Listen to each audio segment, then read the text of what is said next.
Robin? Oui. OK, super. Et bah, c'est parti. Rebonjour à tout le monde. Je vais partager mon écran. Donc, je vais vous parler, sous un autre registre, peut-être, d'une application, on va dire, de tout ce travail, important que que vous avez présenté, jusqu'à présent hem, sur la récolte de données sur les tempêtes historiques. Il y a leur application un peu directe dont on a parlé, sur le dimensionnement d'ouvrages, sur la sûreté nucléaire ou les plans de prévention, mais je voulais vous partager un peu, une modeste, moyen en fait qu'on utilise pour les utiliser. Pardon, je m'embrouille. En fait, donc ces tempêtes, on va souvent les partager dans le cadre de stratégies de gestion du littoral, notamment en termes d'acclimatation, de prise en compte, de la vulnérabilité du territoire actuel, pour le public. Donc je vais vous dérouler, un petit peu des approches un peu, qu'on a à ce niveau-là. Donc les stratégies de gestion du littoral, je vais donner quelques diapos pour expliquer ce que c'est. Je pense que vous êtes beaucoup familier à ça. C'est en fait des approches de, de concertation qu'on met en place, avec les collectivités locales pour anticiper les risques littoraux sur le territoire, et essayer de co-construire une vision d'adaptation, du territoire à long terme en lien avec le changement climatique. Donc c'est assez pluridisciplinaire puisque, ben, on va toucher voilà, à tout ce qui va, concerner le territoire par rapport au risque de submersion marine et ça appelle aussi une importante mobilisation de la population, et des acteurs, et donc, bah, une nécessaire, forme de formation et d'acclimatation à tous ces sujets. On ne travaille pas uniquement, sur les risques de submersion marine, c'est des stratégies qui vont essayer d'être un peu, multi-aléas, où on va prendre en compte les différents risques qu'il y a sur le territoire, que ce soit le ruissellement, la remontée de nappe, l'érosion, les intrusions d'eau saline, et puis, aussi comment le changement climatique va affecter tout ça. Hem, donc c'est des approches, qui aujourd'hui font écho aussi à la loi climat résilience, à la stratégie nationale, de gestion intégrée du trait de côte, pour, voilà, essayer de prendre de manière globale, ces différents enjeux. Hem, je parlais de, la communication, la concertation, c'est un volet extrêmement important de ces missions, qu'on réalise. Faut se dire qu'il y a à peu près c'est des missions qui sont réalisées sur à peu près 2 ans, avec, parfois, 5-6 temps d'ateliers de concertation, souvent ouverts au grand public. Donc il faut imaginer, des ateliers avec des réunions où on peut avoir, 40, 60, 80 ou 120 personnes, qui, bah, voilà, découvrent ces sujets, découvrent aussi la vulnérabilité de leur territoire, et doivent aussi, bah, travailler, imaginer, de quoi sera fait le futur, et qu'est-ce qu'ils veulent pour leur territoire et comment ils veulent vivre avec les risques. Donc c'est aussi des approches de co-construction. En tant que bureau d'études, voilà, on intervient sur les risques littoraux, le génie côtier, tout ça, mais c'est pas, l'objectif de ces approches, c'est que ce soit pas nous qui portions le crayon, mais bien les gens, les acteurs, qui, de manière éclairée, décident, finalement vers quoi ils veulent aller. Ce qui voilà, je le rappelle, il y a donc un important enjeu, bah, pour eux de prise de conscience, et de compréhension de ces phénomènes. Voilà, bon ça c'est une petite, photo pour vous montrer, le genre d'ambiance qu'on peut avoir dans ce genre d'atelier. Hem Donc je le disais tout à l'heure, c'est une approche assez, pluridisciplinaire. Donc ça, c'est des petits visuels qui ont été faits notamment sur la stratégie, Escotantin, où, bah, voilà, forcément, quand on va imaginer le territoire en 2100, on va parfois parler, adaptation du bâti ou, réaménagement du territoire, évolution des espaces naturels, voilà, génie côtier, le devenir des ouvrages et cetera. Donc j'arrive à notre sujet des tempêtes, aujourd'hui. Souvent donc c'est des études très, prospectives, des stratégies, hein, donc on va forcément pour la bien de la concertation aussi, avoir recours à des données un peu homogènes à l'échelle des territoires, souvent assez, macroscopiques. Donc souvent les atlas de zones basses, inondables, ou enfin voilà les données, globales qui peuvent exister sur l'érosion, ou l'inondation. Souvent des données qui sont très connues par les qui sont assez connues par les acteurs mobilisés sur le sujet, enfin les élus ou autres, qui sont moins connus par le grand public, mais qui sont souvent jugés peu réalistes et pour de bonnes raisons puisque, bah, voilà, pendant qu'on raisonne, uniquement sur la base des zones basses submersibles, bon, on est sur, parfois des enveloppes de submersion qui peuvent être, assez, assez importantes par rapport, à ce que les gens ont pu vivre, par le passé. C'est des choses qu'ils ont du mal, à représenter, à se représenter. Donc d'où, en fait, l'importance de, de croiser, ces approches sur les cartes de risque qu'on a aujourd'hui, et les risques de demain aussi avec le changement climatique, en fait, avec un partage de la connaissance de l'histoire qu'on a du territoire, et donc en recourant à ces travaux, dont vous avez largement fait part, jusqu'à présent pour récolter un peu les informations sur les tempêtes historiques. Donc on partage, énormément ces informations sur l'histoire, sur ces tempêtes, sur ce qui a pu se passer, et sur comment ça a pu, parfois affecter le territoire dans son développement. Donc on a un cas, qui est assez frappant, hem, sur l'Escotentin et le Bessin, sur lesquels on a travaillé avec un territoire souvent qui se sent, plutôt abrités puisque, bah, en étant orientés est, ils sont moins, vulnérables, aux tempêtes, qui sont souvent, qui proviennent de l'ouest. Mais c'est un territoire qui a connu, par le passé, même s'il n'y a pas forcément eu d'événements comme ça, récents, une très forte et puissante tempête de nord-est. Dans les textes, on parle d'ouragan, de raz-de-marée, donc une tempête qui est dans la base de données, notamment de l'IRSN, où il y a plusieurs auteurs qui en ont parlé, notamment Suzanne Noël quand elle a fait sa thèse sur l'histoire du territoire. Et donc souvent en concertation, ces gens nous disent: «Bah, nous on est quand même assez abrités» et puis, voilà, quand on rappelle, la mémoire de cette tempête, ça peut parfois, surprendre, certains et les faire plus prendre conscience de leur vulnérabilité ou, le territoire a largement été, submergé et on peut se douter qu'aujourd'hui, avec l'urbanisation qu'il y a eu depuis, 1909, les dommages ne seraient pas du tout les mêmes. Mais ça fait quand même écho, à certaines personnes qui ont, en fait, dans leur tradition, familiale ou autre, la mémoire de cet événement, et donc certains qui partagent, en concertation aussi à leurs collègues ou voisins ou autres, enfin pour quand c'est des gens de la population qui se présentent aux concertations. Donc c'est des lieux de partage, donc ces gens qui peuvent partager le fait d'expliquer que, bah, si par exemple, nous on habite à Grand-Camp et à Grand-Camp, on se souvient de cette tempête de 1909 qui, a fait rentrer les bateaux de pêche, au milieu du village, tellement, les vagues les ont poussés, heu et heu et donc le partage du fait que, bah, l'urbanisation, les villas, les maisons ont été un peu reconstruites, hem, suite à cette tempête, parce qu'elles ont aussi souvent été très endommagées, de sorte d'être, plus résistantes, à l'assaut des vagues, limiter les entrées d'eau dans le centre-bourg et puis bon avec, les classiques, quelques marches et bâtards d'eau,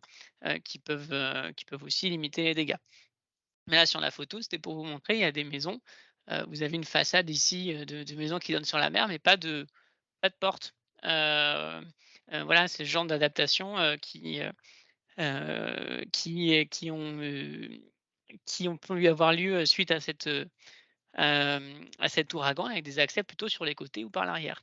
pour limiter les risques d'entrée d'eau, dans la maison. Donc des exemples aussi de gens pour,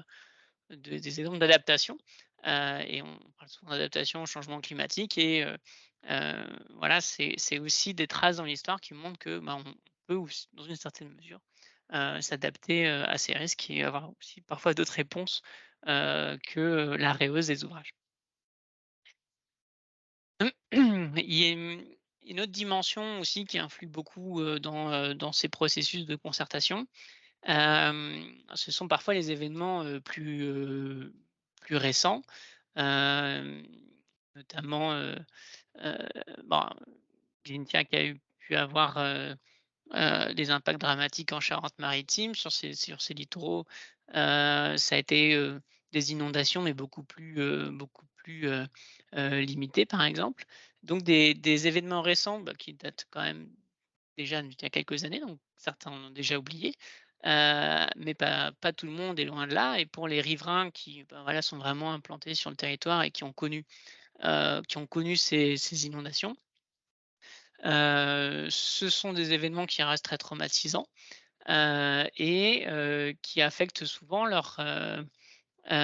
capacité à se projeter dans un futur un peu différent, où,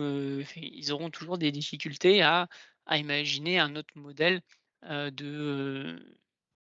vivre en bord de mer, appréhender la côte, d'autres méthodes de protection que les digues ou les ouvrages, donc déjà être conscient sur un territoire de l'existence de ces populations qui ont subi des traumatismes avec ces tempêtes récentes, bah, grâce déjà à l'historique et aussi à leur contact. C'est une étape importante pour les aider à comprendre ce qui s'est passé et les différents leviers d'adaptation et puis aussi aider les c'est vraiment au cœur de ces approches de concertation, c'est vraiment du partage et de l'échange entre les gens et pas seulement avec nous. Et en fait, c'est aussi donner des informations aux autres personnes qui n'ont pas forcément été touchées par ces tempêtes, déjà pour qu'ils comprennent les positions hem, de leurs voisins ou collègues d'un soir de ces ateliers de concertation et puis aussi qui les aident à avancer là-dessus. On a vu, un un un jeune, au cours d'une de ces soirées de concertation qui interpellait vivement les riverains d'associations qui ont été sinistrés en disant: «Mais, enfin, on comprend ce qui vous est arrivé, mais là, faut vraiment aller de l'avant, quoi». Donc enfin, autour de ce travail de mémoire. Je voulais vous partager encore un autre exemple où, donc là, dans ce cadre de ces études, avec la région et les collectivités, on travaille en Seine-Maritime avec le syndicat mixte du littoral, 76. Au cours de ce travail qui est en cours, on a fait une petite enquête sociologique, auprès d'une quarantaine de personnes, où, on allait les voir, avec des entretiens un peu libres, mais pour aborder le sujet de l'évolution, leur perception de l'évolution du climat, des risques côtiers, des sources d'information, ou voilà les différents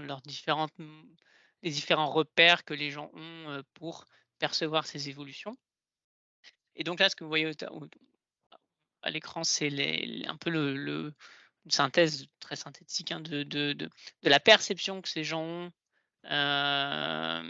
de leur territoire en lien avec ces éléments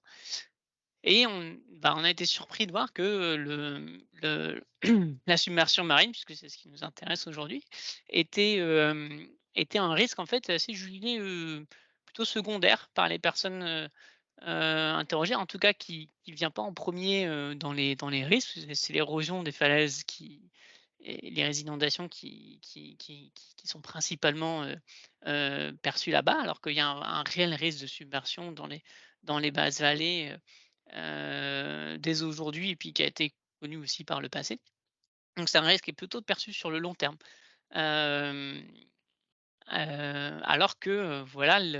l'histoire montre et du coup, dans le cadre du diagnostic et de son partage, on s'attache à retracer l'historique, encore une fois, en s'appuyant sur le genre de travaux que vous avez, pu présenter,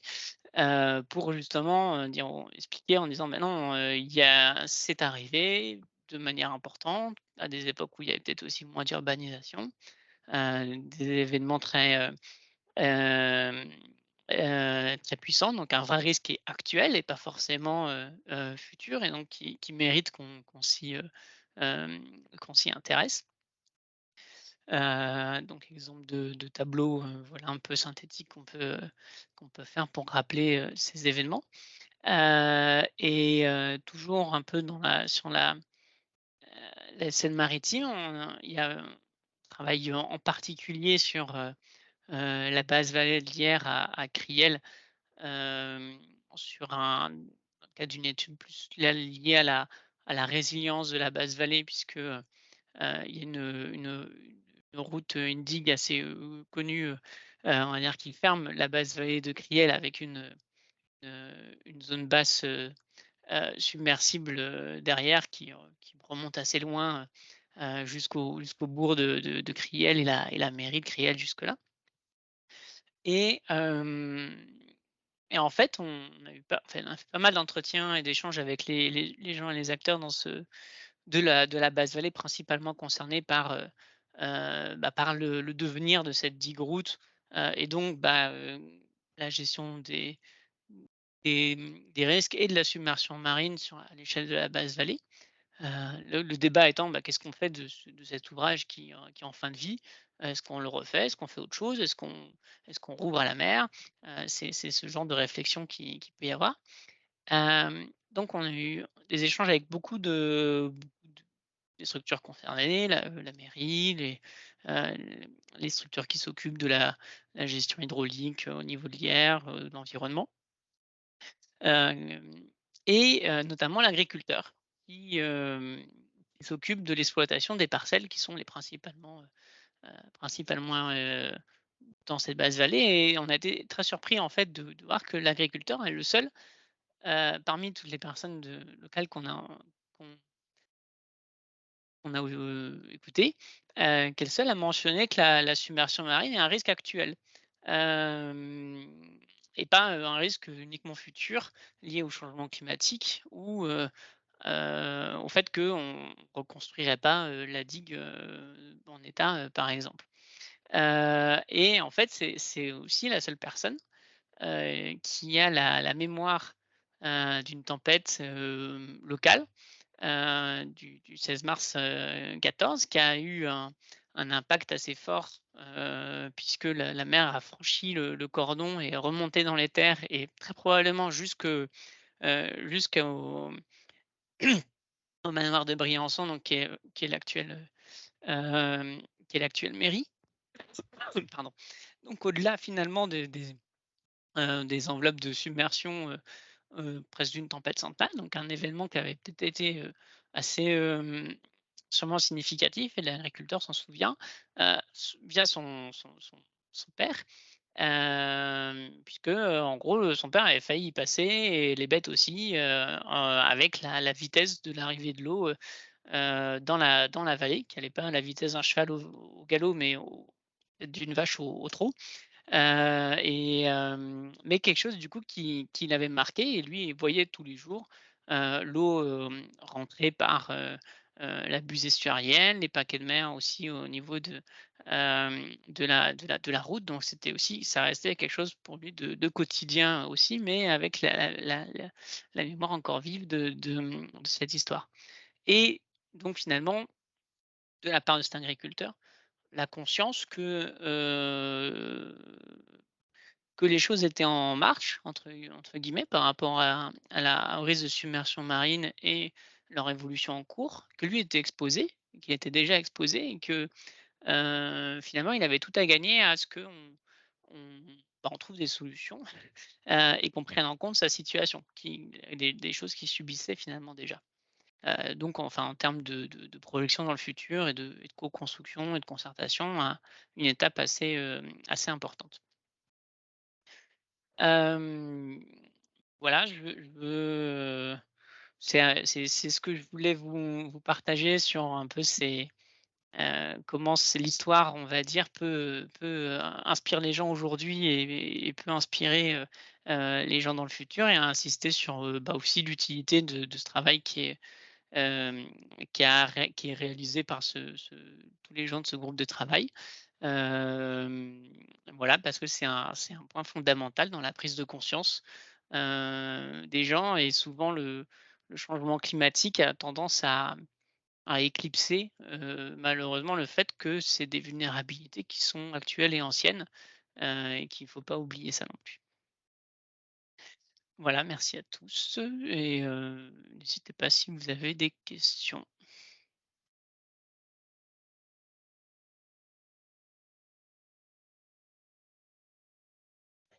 Merci beaucoup pour cette présentation. Est-ce qu'il y a des questions ou des remarques?